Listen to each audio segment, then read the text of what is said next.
Yeah. We gotta rise up. Rise up. Yo. Go for broke, give everything, better yet give your all. They don't wanna see you win, nevertheless show evolve. Wanna see my demise, you can be in for a surprise. Cause the sun ain't about to set, now it's about to rise. Come hell or high water, we gotta rise up. Despite the storms of life, man, we gotta rise. All right, what's going on, everybody? I want to welcome you to another episode of the Stage is Mine podcast, presented to you by Double ETV. I'm your host, Terran Till. This week, I'm bringing to the platform comedian Peng Dang. How you doing, man? I'm doing good. Thanks for having me, Terry. Yeah, for sure, man. We'll kick it off, man. Tell us a little bit about yourself.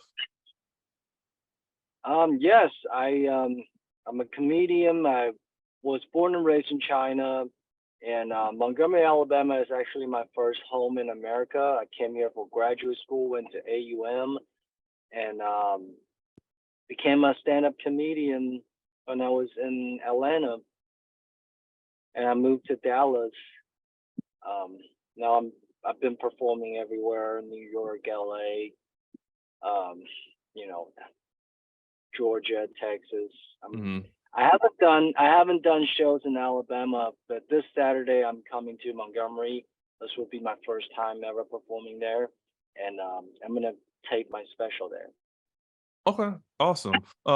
What part of China are you from?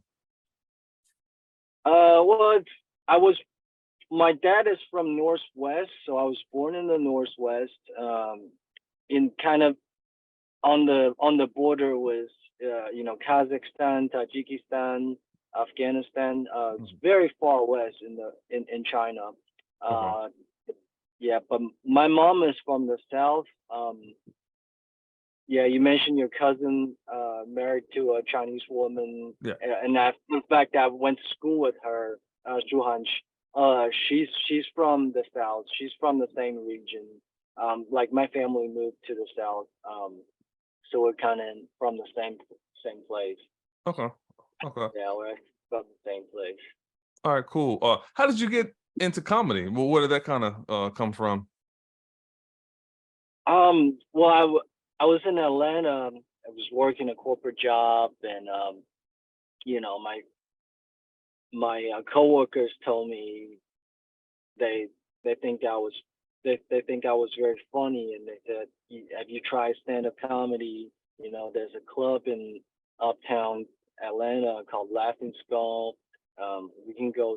If you want to do like an open mic, we'll all go to watch you. We'll all go to support." And that's how I started. Okay. Okay. Yeah. Yeah. What challenges have you faced being a comedian? I mean, it's always challenging. It's always hard, but that's what makes it fun. I like it hard. It's worth pursuing, and like nothing in life is worth pursuing if it's not difficult. Mm-hmm. I like how volatile it is. You could be doing the same joke, word for word, but it works for a certain crowd. It doesn't work for other crowds. It's Right. always very volatile. It's challenging, and obviously language barrier, cultural differences. It's sometimes it takes actual work for me to like convey certain types of humor. Mm-hmm. Something I find funny, maybe I just don't put it in the right words. I didn't make, it doesn't work. I had to reword it. Right. Language barrier, I would say, is a huge barrier, huge obstacle for me. Okay. Now, a lot of comedians these days, they don't even want to touch it because of the whole cancel culture. Like, how do you kind of balance that out? I would say me as Asian, being a minority in this country, I would say I get a lot of leeway. The audience give me a lot of leeways. Also, I'm not very my material is not very controversial. I try to keep things clean, TV clean, PG-13. So yeah, it's not really difficult for me. I think I don't like it when comedians just cry about, cancel culture. Most of the time, you're just not that funny. Like I got you. most of the time, if you can't say certain words, if you can't be funny just because you can't say certain words, maybe you need to work on your joke. That's what I think. It's because the boundaries always, we gotta push boundaries, but the boundaries always shifting. The boundaries always evolving. Right. What is considered okay 30 years ago is not necessarily considered okay now. You gotta always evolve. You can't be doing the same type of joke you're doing 30 years ago. That I don't like. When comedians are just lazy and they're not writing things that are relatable, that are up to date. Yeah. They're still doing some kind of outdated type of humor, and then they want to cry about cancel culture. I don't respect that. Gotcha. Maybe work on more. Maybe update your material. Yeah. I mean, how do you kind of balance and like navigate the whole thing being a comedian, like kind of stuff that's going on in the world, people coming in with problems and stuff. You just kind of, I guess, try to make something that's relatable for your audience or whatever. Is that your kind of writing process? Yes.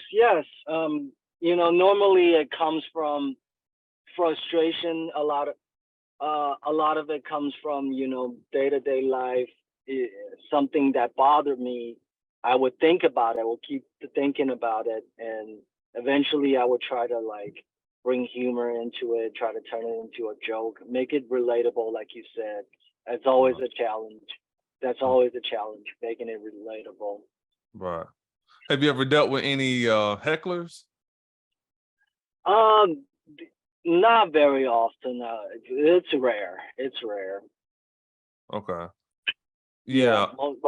Most of my audience are very friendly. Yeah. Okay, awesome. Tell us about your upcoming special. You have coming to this area here in Montgomery, Alabama. Yes. So it'll be at a place called the Sanctuary.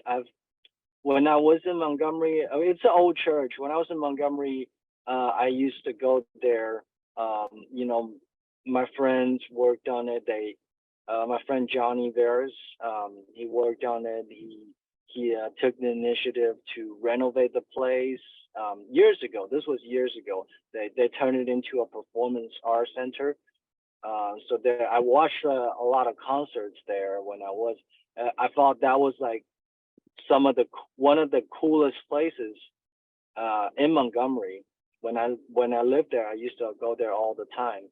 And I asked my friend Johnny to design the set for me. He designed, he worked on a lot of TV shows on Netflix.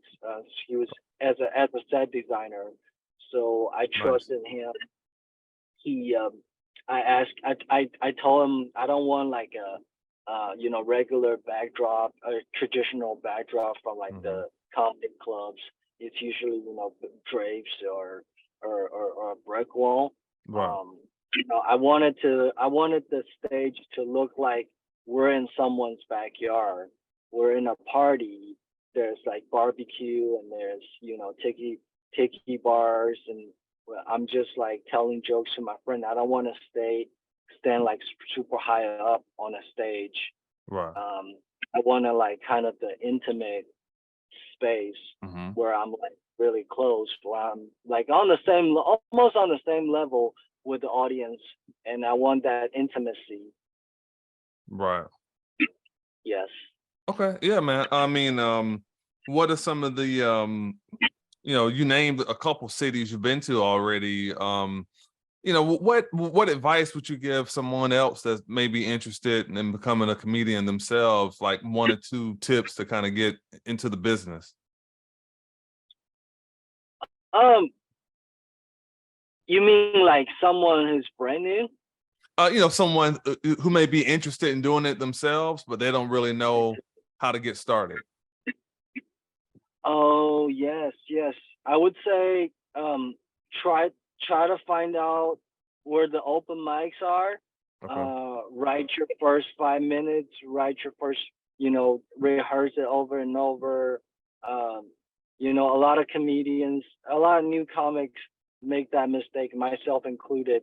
We always want to write something different each time we go up, do something different each time we go up. But we don't know what we're doing yet. So what we're actually end up doing is wasting a lot of good ideas because we don't know this, we don't have the skills. What you need to be doing is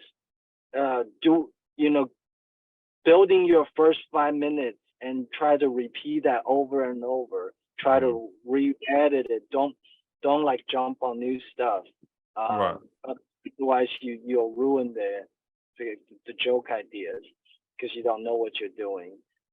And a lot of cities, it's easier nowadays. I started 7 years ago. There weren't a ton of open mics in Atlanta, I would say. There weren't a ton of them. Now it's easy to get on stage, 4 or 5 times, 7 times a week. It's easier. Really? Okay. Comedy is so popular, especially in like some of the bigger cities. It's so popular. It's easy to get on stage. Okay. What comedians have inspired you? There's a lot of them. Early days, I watched a lot of Eddie Griffin, Chris Rock. Roy Wood Jr. is one of my favorites.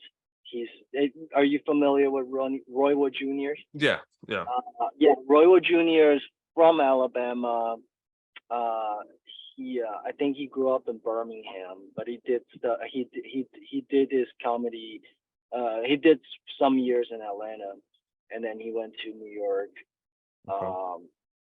Very inspiring comedian. And he writes things backwards. Everybody writes, from a personal story and kind of like branch it out onto like bigger subjects, social issues. He does it the opposite. He always starts with something big.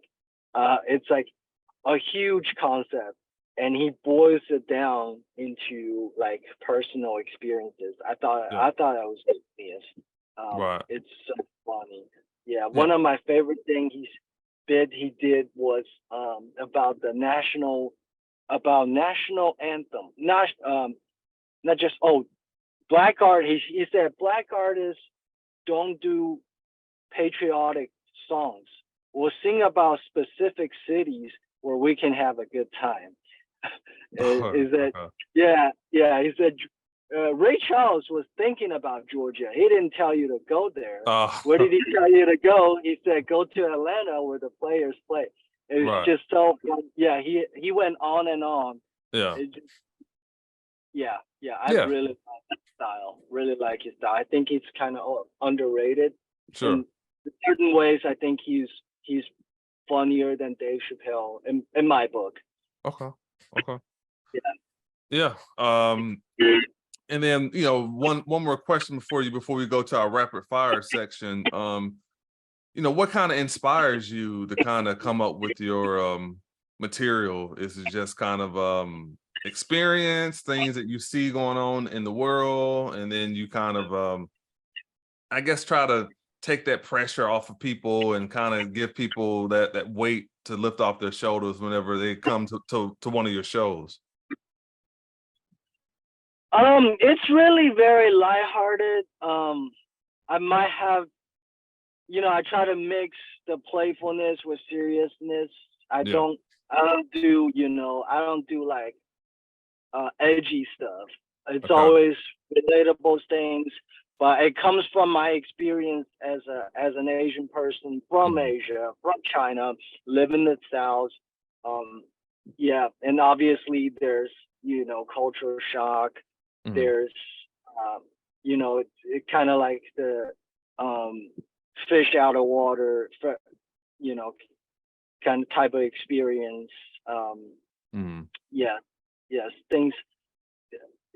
Things that didn't make sense to me. like I would, for example, you know, like we have Pizza Hut in China. We have Pizza Hut in China, but like our experience is way different because Right. Pizza Hut in China is like really nice restaurant. Yeah. And I came, and I came to the States, and I like I took a day out to Pizza Hut, even made a phone call to make reservation, and that was in Montgomery too. That was like the Pizza Hut on Eastern Boulevard. Yeah, Right. I still remember. Yeah, those.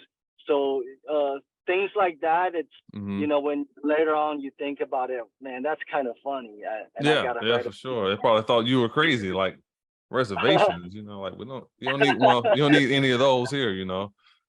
Right. Yeah. But it's like serious restaurant back in Right. China. Yeah, like KFC is a 5-star restaurant as well, right? Well, no, they so KFC was under the same umbrella with Pizza Hut. It's like this one huge company, but they do have some fine dining. But not KFC. I wouldn't say necessarily KFC. It's nice. KFC had like really good, had some like Asian inspired, you know, items that are really, really delicious. You can't get them here. But yeah, KFC is nice. I wouldn't say like 5-star restaurant, but it's nice. Nice. Okay. Now I do this every show, man. I'll throw a couple rapid fire questions at you and just answer quickly. And the first thing that comes to your mind, your favorite comedians. My favorite comedians, Brian Regan, Jim Gaffigan, Roy Wood Jr., Ronnie Chan from Daily Show. Yes. Okay. Stan Wang, from Netflix. Okay. Yeah. All right. What's your favorite comedy movie? Comedy movie.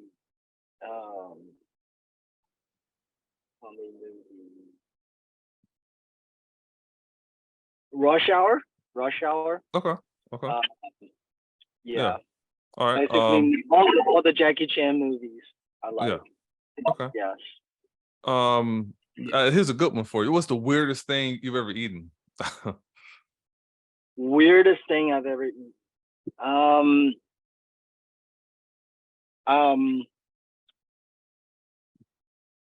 don't know what you call that. It's like baby bees. It's like bees in their infant stage. You know what I'm talking about? Okay. Yeah, the insects, basically. Oh wow. Okay.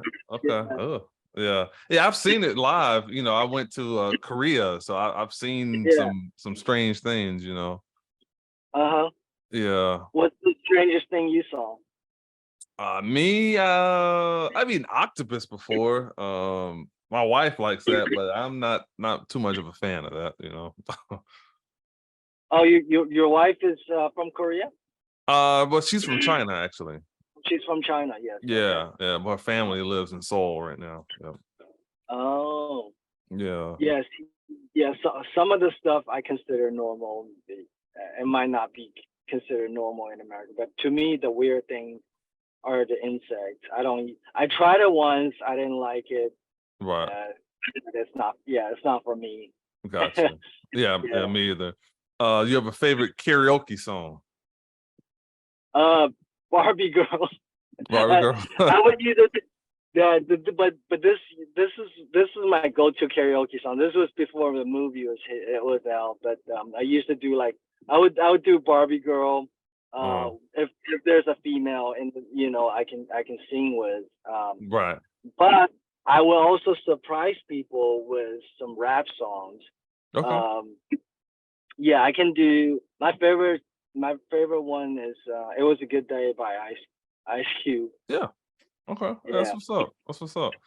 What's the most embarrassing thing that ever happened to you on stage? Well, first time I got on improv, you know, improv is like a national franchise. It's considered a club in most cities, Yeah. First time I got a show at the Improv, I like blanked out. I blanked out on stage. For like 15 seconds, I couldn't say nothing. I was so nervous. Right. It felt like eternity on stage. Mm-hmm. That was the most embarrassing. Yeah. Yeah. What's the most memorable fan you've ever encountered? Memorable fan.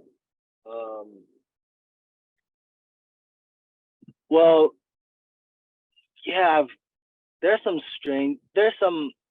interesting ones. I would say. I had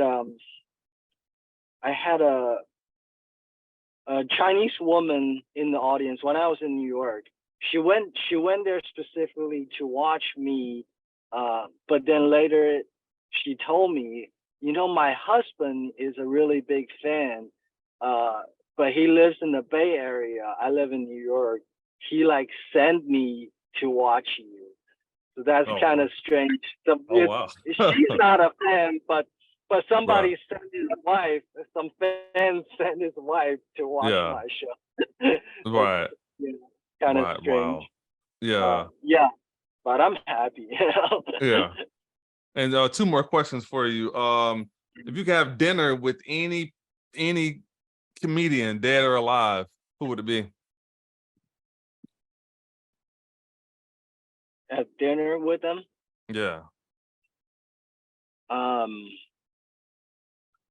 don't know. Somebody. I'm gonna go on. Yeah, maybe. I want to say Russell Peters. Okay.